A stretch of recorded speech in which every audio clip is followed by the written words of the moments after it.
ഞാനൊരു കാര്യം പറയുന്നത് നിങ്ങൾ ശ്രദ്ധിക്കണം. തർക്കവും വാദവുമുള്ള ഒരു കുടുംബം പോലും രക്ഷപ്പെട്ട ചരിത്രമില്ല. കുറിച്ചു വെച്ചോ. ഇവരുടെ പരാജയം നിമിത്തം ഓടുമ്പോൾ ഇവരറിയാതെ ഇവരുടെ അകത്തെ മാനസിക സംഘർഷം തർക്കങ്ങളിലേക്കും വാദങ്ങളിലേക്കും കൊണ്ടുവന്നു. ഇത് നിമിത്തം സംഭവിച്ചത് എന്താണെന്നറിയാമോ? അടുത്ത വാക്യം വായിച്ചു, വേഗം വായിച്ചോ. എന്തു പറ്റി? ഈ തർക്കവും വാദവുമുള്ള വീട്ടിലെ കുഞ്ഞുങ്ങളുടെ മുഖം വാടും. ഒരല്ലെന്ന് ഇത് ഈ ഭാര്യയും ഭർത്താക്കന്മാർ, എനിക്ക് ഇച്ചിരി കയറ്റി പറഞ്ഞോന്നുണ്ട്, ഞാനങ്ങ് വിഴുങ്ങുക. ഈ അത്രയെങ്കിലും പറഞ്ഞില്ല, എനിക്കിന്ന് ഉറക്കം വരില്ല. ഈ ഇത്രയും ബോധമില്ലാത്ത മാതാപിതാക്കന്മാർ മനസ്സിലാക്കുന്നുണ്ടോ? നീയും ഭാര്യയും കൂടി മുറിക്കകത്ത് കയറി ഈ അകത്തും പുറത്തും നിന്ന് കൂടുമ്പോഴൊക്കെ തർക്കിച്ചും വാദിച്ചും കൊണ്ട് നിൽക്കുമോ? 2 ജന്മങ്ങൾ ആ കുടുംബത്തിനകത്തുണ്ട്, തലമുറ. ഇതിങ്ങളുടെ മുഖം വാടുന്നത് നീ അറിയുന്നുണ്ടോ? നാളെ അവര് MDMA-ക്കും കഞ്ചാവിനും മയക്കമരുന്നിനും അടിമയാകുമ്പോൾ, പാസ്റ്റേ എന്തിനായിരുന്നു ഞങ്ങൾക്ക് അവര് കുറവ്? ഞങ്ങളെല്ലാം കൊടുത്തില്ലേ? വീടിന് വീടില്ലേ, ആഹാരത്തിന് എന്നിട്ടും അവൻ ചെയ്തില്ലേ എന്ന് ചോദിക്കുമ്പോൾ നിങ്ങൾ ഓർക്കണം, നിങ്ങളുടെ തർക്കങ്ങളും വാദങ്ങളും നിങ്ങളുടെ തലമുറയുടെ മുഖം വാട്ടിച്ചു കളയും. മുഖം വാടാൻ സാധ്യതയുണ്ട്. ഇന്ന് രാത്രി ആത്മ പറയുന്നു, തർക്കങ്ങൾ തീരുന്നിടത്ത് മുഖത്തിന്റെ വാട്ടങ്ങൾ മാറിയിരിക്കും. അത് തീരുമാനിക്കണം. ആമേൻ. ആമൻ, സ്തോത്രം. കഴിഞ്ഞ ദിവസം പ്രിയ മോൻ പറഞ്ഞൊരു കാര്യം. ഈ കഴിഞ്ഞ ദിവസം ലോകത്തിലെ സയന്റിസ്റ്റുമാർ കണ്ടുപിടിച്ച ഒരു വലിയ കണ്ടുപിടുത്തം നിങ്ങൾക്ക് കേൾക്കണോ? നിങ്ങൾ കേട്ടേ പറ്റൂ. സ്തോത്രം.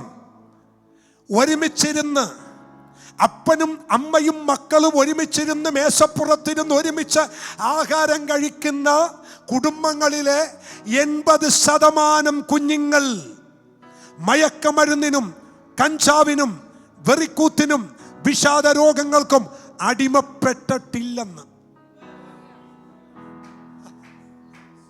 വേണമെങ്കിൽ അതിൻ്റെ കോപ്പി കൊണ്ടുവന്ന് ഞായറാഴ്ച ഞാനിവിടെ ഇടാം. ഇത് ഞങ്ങളെപ്പോലെയുള്ള പ്രസംഗികർ പറഞ്ഞതല്ല. ലോകത്തെ അറിവിൻ്റെ സമ്പത്തിൽ നിൽക്കുന്ന സയന്റിസ്റ്റുമാർ പറയുന്നു, അപ്പനും മക്കളും ഒരുമിച്ച് ഒരു മേശയിലിരുന്ന് ആഹാരം കഴിച്ച ഒരു തലമുറ പോലും വിഷാദ രോഗങ്ങൾക്ക് അടിമപ്പെട്ടിട്ടില്ല. ദൂത് മനസ്സിലായില്ലല്ലേ? ആദ്യം അപ്പൻ കഴിക്കും, പിന്നെ അമ്മ കഴിക്കും, പിന്നെ 4 മക്കൾ വന്നും പോയും കഴിക്കും. മാസത്തിൽ ഒരിക്കൽ പോലും അപ്പൻ മക്കൾ തമ്മിൽ മുഖം കാണാതെ പോകുന്ന കൂടാരത്തിനകത്ത് വാദങ്ങളും തർക്കങ്ങളും വ്യാപരിക്കുമ്പോൾ കുഞ്ഞുങ്ങൾ വിഷാദത്തിലേക്ക് പോകും. ഇന്ന് രാത്രി ആത്മാവ് ഞാൻ പ്രവചിച്ചു പറയട്ടെ, നമ്മുടെ കൂടാരങ്ങളിൽ ഒരുമിച്ചുള്ള യാഗങ്ങൾ ഉണ്ടാകട്ടെ. കാത്തിരിക്കണം. അവൻ വരുന്നത് വരെ കാത്തിരിക്കണം. മനസ്സിലായില്ലല്ലേ? മേശയുടെ വലിപ്പം പറഞ്ഞു തരാം നിങ്ങൾക്ക്. ഒരു വീട്ടിൽ ആഹാരം കഴിക്കാൻ വന്നപ്പോ ശമൂവേൽ പറഞ്ഞൊരു പദം നിങ്ങൾ ഓർക്കുന്നുണ്ടോ? അവൻ വന്നിട്ടല്ലാതെ ഞാൻ ഇരിക്കത്തില്ല. നിങ്ങൾ ഒഴിച്ചു നിർത്തിയവൻ വന്നിട്ടല്ലാതെ, നിങ്ങൾ മറന്നുപോയവൻ വന്നിട്ടല്ലാതെ, നിങ്ങൾ വിട്ടുപോയവൻ വന്നിട്ടല്ലാതെ ഞാൻ ഈ മേശയിങ്കൽ ഇരിക്കത്തില്ല. പ്രിയ പിതാവേ, പ്രിയ മാതാവേ, ഒരുമിച്ചിരുന്ന് ആഹാരം കഴിക്കേ, ഒരുമിച്ച് വട്ടമേശയിലിരുന്ന് ആഹാരം കഴിക്കേ, അപ്പനും മക്കളും മുഖത്തോട് മുഖം ചേർന്ന് പിടിച്ച് ആഹാരം കഴിക്കേ. അവിടെയാ ദൈവകൃപ വ്യാപരിക്കുന്നത്.